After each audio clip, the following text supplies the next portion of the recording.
Hello everyone, welcome to be technical. ये ITI vice principal BPSC ITI vice principal का जो exam हुआ था 17 अगस्त को 17 अगस्त 2025। इसका एडवर्टीज़मेंट नंबर है 40/2025। इनके आंसर की हमने कुछ दिन पहले अपलोड किया था। उस अब इनके ऑफिशियल आंसर की आयोग ने रिलीज़ किया हुआ है।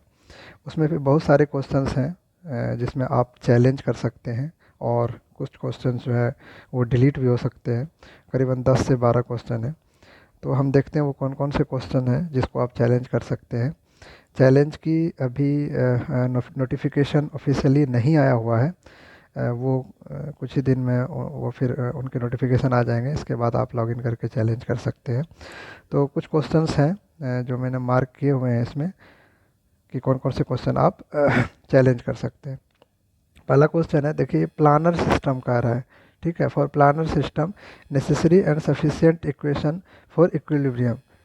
ठीक है, तो इसमें एक्चुअली इसका आंसर 3 होना चाहिए कि प्लानर सिस्टम में जो हमें चाहिए होता है summation of F X equal to 0, summation of F Y equal to 0 and summation of moment about any point is equal to 0। तो 3 इक्वेशन चाहिए होता है इक्विलिब्रियम के लिए।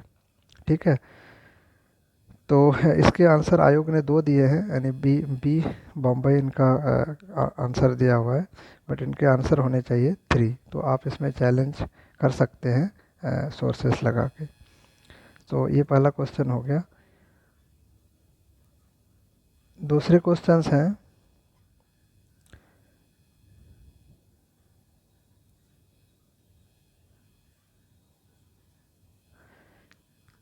ये हैं क्वेश्चन नंबर 10। ये क्वेश्चन के अगर आप सॉल्व करेंगे तो कोई भी आंसर इसमें से नहीं आते हैं, लेकिन आयोग ने इसका आंसर सी दिया है चेन्नई कि 2 किलो जूल इसके आंसर आते हैं। लेकिन जब आप इसको सॉल्व करेंगे तो एक भी जो है आपको इसमें से कोई भी आंसर नहीं आएगा। तो आप ये क्वेश्चन जो है डिलीट में डाल सकते हैं। This question will be deleted, है ना, ये डिलीट हो जाएगा। तो आप इसका वो कर सकते हैं। अगला क्वेश्चन है, इफ़ ए ट्रू बेयरिंग। देखिए ये मैंने उस समय भी बताया था कि ट्रू बेयरिंग जो होता है, अगर एजिमिथ जो होता है वो हमेशा ट्रू बेयरिंग से मेजर किया जाता है। सो किसी भी लाइन ए बी का ट्रू बेयरिंग 269 है, तो ये यहाँ पे कहीं लाई करेगा जो 269 डिग्री होगा। तो इसका एजिमथ भी वही होगा, तो सी इसके करेक्ट आंसर होंगे।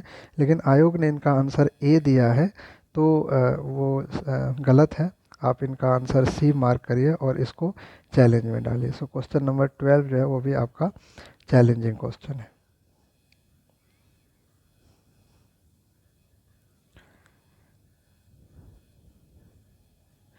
इसमें कोई क्वेश्चन नहीं है। नेक्स्ट देखते हैं।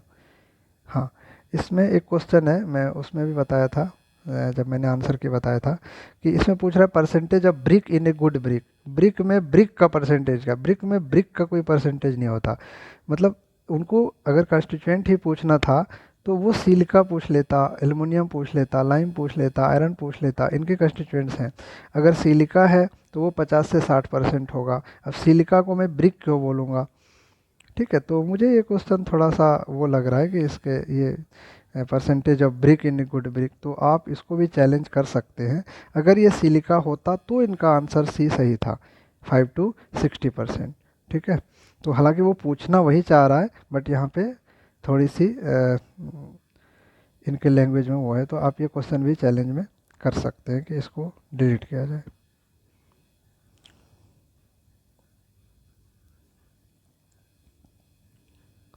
अगला क्वेश्चन है एक्सपेक्टेड प्रोजेक्ट ड्यूरेशन। ये मैंने बीटा बताया था, बट इसके सही आंसर जो है वो नॉर्मल डिस्ट्रीब्यूशन कर्व होता है। ये एक्सपेक्टेड प्रोजेक्ट ड्यूरेशन होता है, यानी ये सीपीएम में बात कर रहे हैं। तो जो भी उसके वो डिस्ट्रीब्यूशन का कर्व होता है वो नॉर्मल डिस्ट्रीब्यूशन कर्व होता है।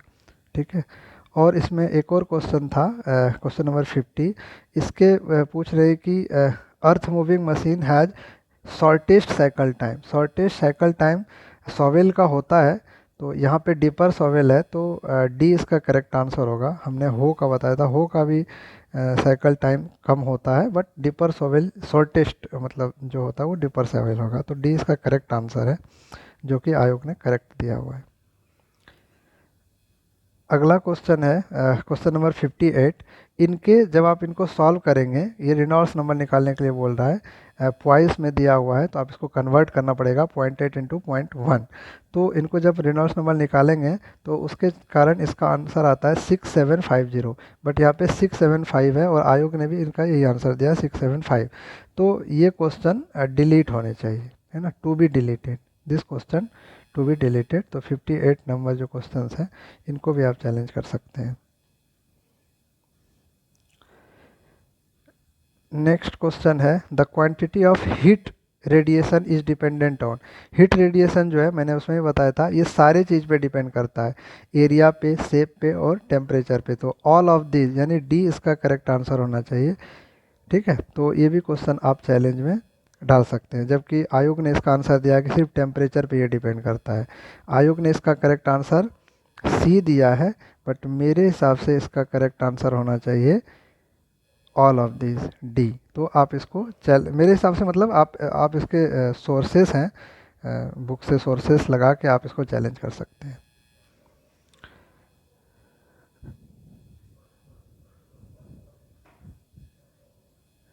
अगला क्वेश्चन है question number 70, kelvin planks law. ये जो होता है उस समय मैंने बताया था, ये कन्वर्ट करता है हीट को वर्क में, हीट को वर्क में कन्वर्ट करता है। तो सब लोग इसके सही आंसर किए होंगे, बहुत लोग इसको चैलेंज नहीं भी करना चाहेगा, बट यहाँ पे स्पेलिंग मिस्टेक है कि कंजर्वेशन, कंजर्वेशन नहीं होता, ये कन्वर्जन होता है, ठीक है। तो आप चाहे तो इसको भी डाल सकते हैं कि टू बी डिलीटेड, इसके भी स्पेलिंग मिस्टेक है तो आप डिलीट कर सकते हैं, करवा सकते हैं इसको।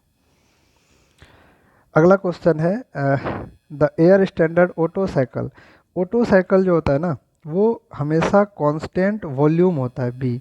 आयोग ने इसका ए आंसर दिया है, तो आप इसको भी चैलेंज कर सकते हैं, ये भी हो जाएगा टू बी। मैं इसका पेंसिल थोड़ा रेड कर लेता हूँ, टू बी चैलेंज, ये टू बी चैलेंज में आ जाएगा। अगला क्वेश्चन है क्वेश्चन ये Francis turbine is an example सब। तो फ्रांसिस टरबाइन देखिए रेडियल फ्लो भी होता है, ठीक है, और एक्सेल फ्लो भी होता है, तो इसको मिक्स फ्लो के अंदर आएगा, चूँकि मिक्स फ्लो ऑप्शन में है तो ए इसका करेक्ट आंसर होगा, तो इसका सही है। नेक्स्ट क्वेश्चन है द ओवरऑल इफ़िशियंसी। यहाँ पे भी फिर वो मिस्टेक है कि अगर आप देखेंगे तो सी भी करेक्ट है, ठीक है, और डी भी करेक्ट है कि product of manometric and mechanical efficiency, product of manometric efficiency and mechanical efficiency, तो ये दोनों इफिशियंसी का प्रोडक्ट होता है। आयोग ने इसका आंसर दिया है सी, तो आप इसको भी चैलेंज कर सकते हैं टू बी डिलीटेड में, ठीक है, इसको डिलीट किया जाए, यानी तो दोनों आंसर दिया जाए ताकि सबको बेनिफिट हो। अब किसी ने ये लगा दिया होगा, किसी ने ये लगा दिया होगा, लेकिन आंसर तो दोनों सही है। प्रोडक्ट ऑफ मैनोमेट्रिक का क्या मतलब, मैनोमेट्रिक इफिशियंसी, है ना, तो यहाँ पे ऑलरेडी लिखा हुआ है, यानी ईटा ईटा एच इंटू मैकेनिकल ईटा एम, इसके प्रोडक्ट होता है ओवरऑल इफिशियंसी, तो दोनों करेक्ट है यहाँ पे। नेक्स्ट क्वेश्चन है question number 82, in A transformation ratio the copper losses at half load and full load. ये उस समय बताया था, हाफ लोड फुल लोड का जब रेशियो लेंगे, अगर फुल लोड में हाफ लोड रहता तो 4 टाइम्स हो जाता, ए होता है इसका आंसर, लेकिन वो नहीं है, ये बोल रहा है हाफ बाय फुल, तो इसका हो जाएगा 1/4 डी। लेकिन आयोग ने इसका आंसर दिया है 2 टाइम्स, तो ये भी मतलब आप सोर्सेस लगा के इसको भी चैलेंज कर सकते हैं, ये भी टू भी चैलेंज में होगा, जिसका करेक्ट आंसर जो होगा वो बी नहीं होके डी हो जाएगा, D for Denmark. The process of transfer of oil, नहीं ये नहीं है, क्वेश्चन नंबर 84 है। हाँ, इनका मैंने बताया था कि ये इस क्वेश्चन के कोई भी करेक्ट आंसर नहीं आ रहा था, ठीक है, इसके 201 पॉइंट कुछ आ रहे थे, करेक्ट आंसर नहीं आ रहा था। आयोग ने इसका आंसर दिया है ए। तो मैं जब सोल्व किया था, दोबारा भी इसको सोल्व किया, तो इसका करेक्ट आंसर कोई भी नहीं आ रहा था। तो आप इसको भी मतलब डिलीट के कैटेगरी में चैलेंज कर सकते हैं कि ये डिलीट किया जाए।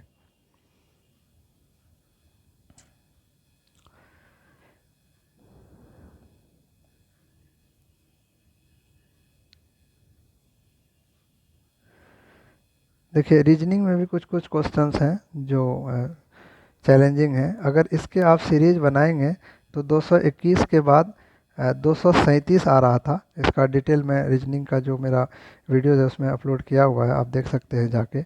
आयोग ने इसका आंसर दिया है 235। वो कोई लॉजिक बैठ नहीं रहा है, तो आप इसको भी टू बी चैलेंज में डाल सकते हैं।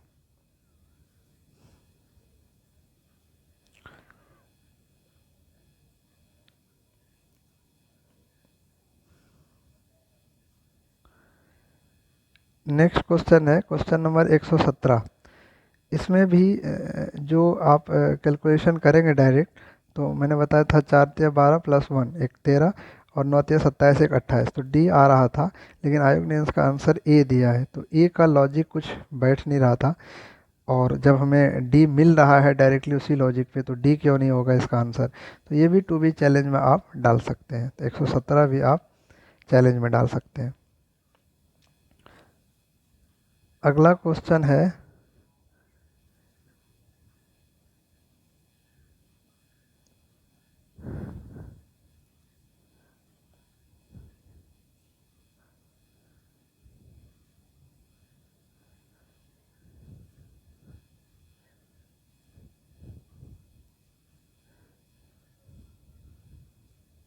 ये क्वेश्चन नंबर 145। इसमें आप प्रॉपर इसको तो अब आराम से टाइम निकाल के आप कर सकते हैं। तो जब आप ये जो क्वेश्चन पूछ रहा है ना कि what was the earlier position from the left end of the row, left end से उसका पोजीशन क्या होगा, तो ये निकल के 9th आएगा, ना कि 11th। आयोग ने इसका आंसर दिया है 11th। तो ये भी आप टू बी चैलेंज में देख सकते हैं। आप खुद कैलकुलेट करके भी लिख सकते हैं। आप 32 बर्ड को बिठा दीजिए, उसको शिफ्ट कर दीजिए, आप काउंट करके देख लीजिए, तो वो 9th पोजीशन पे आएगा। डी इसका करेक्ट आंसर होगा। तो 11 दिया है, तो ये भी आप चैलेंज में डाल सकते हैं। तो ये सारे क्वेश्चंस थे जो कि आप चैलेंज में डाल सकते हैं। अगर आपके कुछ क्वेरीज हो तो आप कमेंट कर सकते हैं। अगर आपको सोर्सेज की ज़रूरत हो तो भी आप कमेंट में लिख सकते हैं, तो मैं प्रॉपर सोर्स प्रोवाइड करा सकता हूँ आपको। बाकी आप खुद सफिशिएंट हैं। आप एक वाइस प्रिंसिपल के पोस्ट के लिए अप्लाई किए हैं, तो I think you are enough mature to collect the resources and challenge all the questions. ठीक है, तो इसमें से जो भी आपको लग रहा है आप चैलेंज कर सकते हैं। कुछ क्वेश्चन डिलीट हो जाएंगे, कुछ क्वेश्चंस के आंसर चेंज होंगे, तो जो फाइनल आंसर की होगा उसमें सारी चीज़ को कंसिडर किया जाएगा। चलिए, आपको ये वीडियोस आई थिंक अच्छा लगा होगा। Okay, bye bye.